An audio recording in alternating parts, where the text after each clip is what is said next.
when he was charged, it was pretty devastating for everybody, and we dropped him. When you say you dropped him, what do you mean? Well, Natasha ended the relationship. I texted him a lot of abuse and gave him some abuse over the phone. And it was only when Natasha had met up with him and had listened to him that she decided he hadn't raped the girl. And I met him in a pub and I made him tell me absolutely everything. And the first question I asked him was she unconscious? And he said no, she was she was actively giving me instruction of what she wanted, and it was a very short period of time, and he was drunk. And there's the big issue of morality and criminality, and he'd had a massive moral lapse of judgment.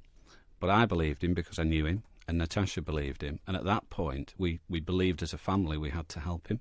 So you believed that he was innocent of rape, but you knew from his own words that he was guilty of cheating on your daughter. Absolutely. Not a criminal offence, No, admittedly. no. But you were still But we angry didn't forgive with him? him. We were furious. I mean, when the Sun broke the story, we were on holiday, and I got a telephone call from a guy I worked with, and he said, "Have you seen the headline in the Sun?" I said, "No, I'm on holiday." And he read it to me. And it was Footy Ace Ched Evans in sex assault quiz. And I chased him round the swimming pool, but I couldn't catch him. But I wanted to kill him.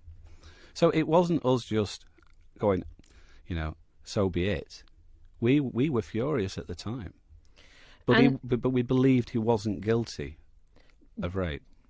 When he gave his statement after he was finally acquitted last month, he made a statement, well, a statement was issued on his behalf actually by Sean Draco, his solicitor, saying that he wishes no ill will on anybody. Mm-hmm. And he actually also said, I wish to make clear that I wholeheartedly apologise to anyone who might have been affected by the events of the night in question. Disassociated himself from some pretty nasty abuse that the alleged victim, the claimant, has suffered as a result. Do you bear no ill will? I don't bear any ill will at all towards her. She never made a complaint of rape. Do you bear any ill will towards the police, towards the Crown Prosecution Service? Absolutely. Tell Absolutely. me Well, when Ched was originally picked up in Crewe at Clayton's house,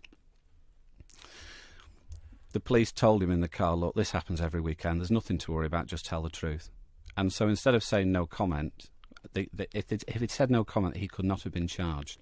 Because the only evidence that their sexual intercourse of any sort had taken place was that Ched and Clayton both said they had consensual sex with this That was woman. it. That's how they got charged. Just to clarify, she never made a complaint of rape. Never. She has no recollection of any of the events of that evening. None. Or she woke up And in we the morning believe in her. a hotel. Yeah, she's never said she was raped. She's never gone for any kind of financial gain. So if you ask me, do we bear any ill will towards her, the answer is no, we don't. And Ched doesn't. He did 2.5 years in prison for a crime he didn't commit.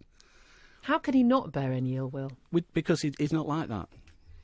And that's absolutely genuine. He doesn't look back. And he bears no ill will towards her. If she'd said she'd been raped, that would have been different. But she didn't.